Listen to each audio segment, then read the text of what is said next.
Thank you very much, and thank you for the time, Cathaoirleach. I would like to welcome Minister Catherine Martin here on our first day back to the Shannon Minister, and on the National Cultural Institutions Bill for 2022. And Minister, of course, yes, the highest number ever nominations for Irish artists, Irish film at the Oscars, and it's really an incredible feat and one we're very proud of course.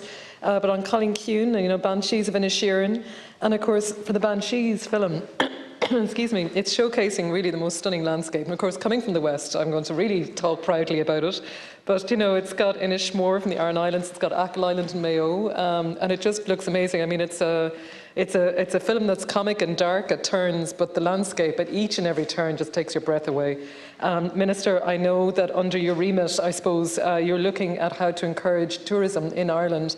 And I know one of the elements you were looking at is that global invitation programme. And now as Ireland is on the world stage at the Oscars, our language, our culture, our landscape, now really is the time to make an impact with tourism, I think, to Ireland.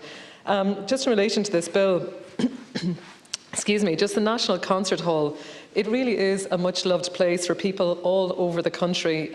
For me, I worked for years in Dublin, just off Baggot Street, and I would use my lunch hour to hop out and pop out and try and fit it all in and try and see some of the lunchtime events that they had on at the National Concert Hall.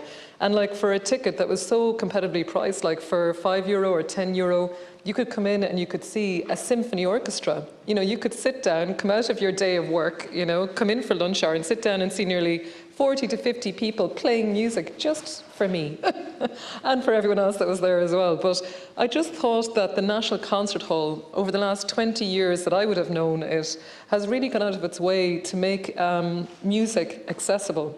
And, whether it's from a knowledge, whether it's Debussy or Ravel or Sibelius, whether it's, whether you're looking at discovering the joys of Tchaikovsky in full symphonic manner, that's what the National Concert Hall is for us. It's an absolute jewel that we have in Ireland. And I just think that I really appreciate what they do in terms of just making it accessible. And I suppose I would be curious, Minister, and maybe you might know a little bit, but just around maybe any of the apprenticeships or how people might be able to get involved. I know so many students, we have Music Partnership, Music Generation and so on in our county councils in Galway and Roscommon. There are ways there where children get to learn about music. We have the amazing town band in Ballinasloe, and we have some phenomenal people who come from our town as well. Emer Noon, for one, who went on to be one of the female composers at a national level, at a global level. So I think music is so important. I suppose I just want to acknowledge as well that it's bringing the RTE Philharmonic, the Cornanog and RTE Corlin from RTE to the NCH. I suppose I would really appreciate seeing that coming together, but I suppose my question would just be around increasing the size of the board by just one member.